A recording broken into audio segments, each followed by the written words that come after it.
Hello learners, welcome back to creative classes. I hope कि आप सभी बहुत ही अच्छे होंगे, खुश होंगे और हेल्दी होंगे। आज की वीडियो में मैं लेकर आई हूँ एक ग्रामर का मोस्ट इम्पोर्टेंट टॉपिक जो कि डायरेक्ट टू इनडायरेक्ट से रिलेटेड है और ये टॉपिक है ऑप्टेटिव सेंटेंस। दैट मीन कि आज की वीडियो में हम लोग सीखेंगे कि कैसे हम लोग डायरेक्ट से इनडायरेक्ट स्पीच में चेंज कर सकते हैं ऑप्टेटिव सेंटेंस को। लेकिन उससे पहले हम लोगों के लिए जानना ये जरूरी है कि आखिर ये ऑप्टेटिव सेंटेंस होता क्या है। कैसे हम लोग पहचानेंगे कि जो हमारे सामने सेंटेंस दिया गया है वो ऑप्टेटिव का ही है।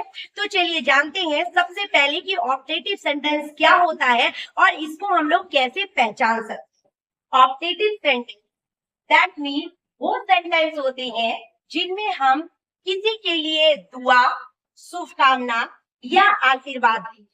कहने का मतलब है कि ऑप्टेटिव सेंटेंस को क्लासिफाई करने का सिंपल सा तरीका है कि सेंटेंस को पढ़कर ये मीनिंग निकलना चाहिए कि वो किसी के लिए दुआ हो या किसी के लिए आशीर्वाद हो या किसी के लिए शुभकामना। जैसे मे गॉड ब्लेस यू, भगवान आपका भला करे, क्या है तो ये सेंटेंस हमने किसी के लिए दुआ के रूप में यूज किया। दैट मीन कि ये ऑप्टेटिव सेंटेंस है। ऑप्टेटिव सेंटेंस को क्लासिफाई करने का सिंपल तरीका ये भी है कि उसमें लगे वर्ड से हम क्लासिफाई कर लेते हैं ऑप्टेटिव सेंटेंस को। जैसे ऑप्टेटिव सेंटेंस क्या है, वो एक भावना को व्यक्त करता है, एक एब्स्ट्रैक्ट को व्यक्त करता है। जैसे कि अगर सेंटेंस में मे लगा है तो भी वो ऑप्टेटिव सेंटेंस है, विश लगा है तो भी ऑप्टेटिव सेंटेंस है, वुड या दैट के साथ बना है तो भी वो ऑप्टेटिव सेंटेंस। जैसे may you succeed in life, भगवान कहे कि तुम अपने जीवन में सफलता पाओ, तो ये क्या है, मे के साथ स्टार्ट हुआ और ये जो है एक तरह की आशीर्वाद या फिर प्रार्थना के रूप में है, तो ये optative sentence. Next, I wish you are happy journey, मेरी विशेष है कि तुम्हारी यात्रा जो हो बहुत ही खुशहाल हो, हैप्पी हो। तो यहाँ पे क्या है, तो यहाँ पे भी हमने प्रार्थना की है। दैट मीन कि ये सेंटेंस क्या है, ऑप्टेटिव सेंटेंस है। तो ऑप्टेटिव सेंटेंस को क्लासिफाई करना बहुत मुश्किल नहीं है और यदि डायरेक्ट स्पीच में हमने ऑप्टेटिव सेंटेंस को क्लासिफाई कर लिया, दैट मीन आधा स्पीच तो हमारा ऐसे ही बन गया। तो ऑप्टेटिव सेंटेंस क्या है, तो जिसमें हम किसी के लिए अपनी भावना व्यक्त कर रहे हो, दुआ दे रहे हो, आशीर्वाद दे रहे हो, प्रार्थना कर रहे हो। तो अब देखते हैं कि वो कौन सा रूल है जिसके बेस पर ये ऑप्टेटिव सेंटेंस बड़े ही आसानी से जो है वो बदल सकता है। तो चलिए देखते हैं।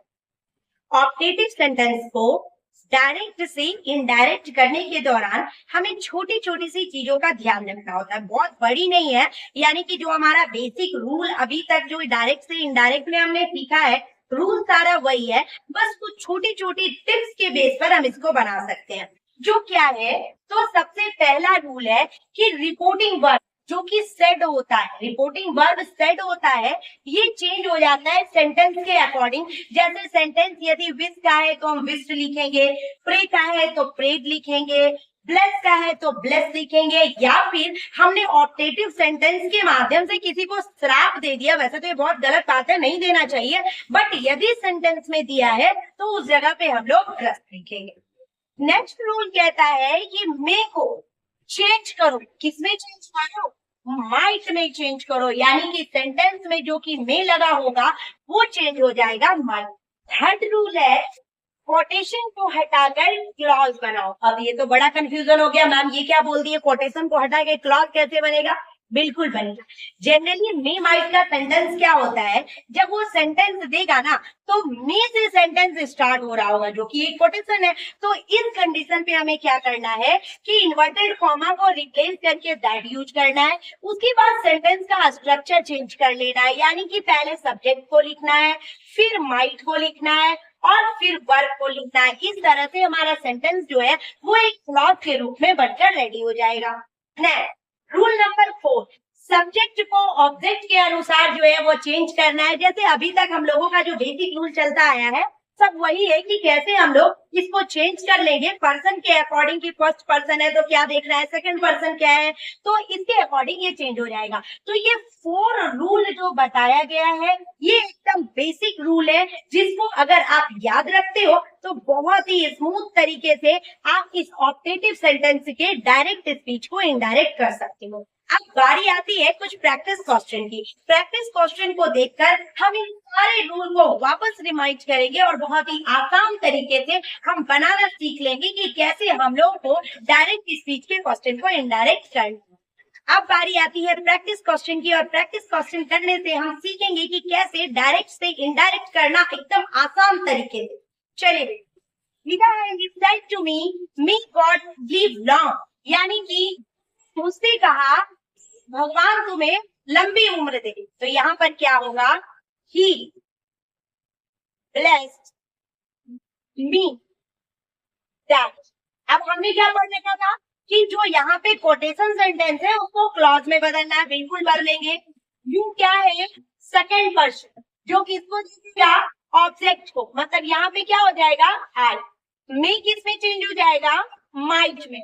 फिर क्या हो जाएगा, लिव लॉन्ग। है ना इजी, बहुत आसान तरीके से बन गया।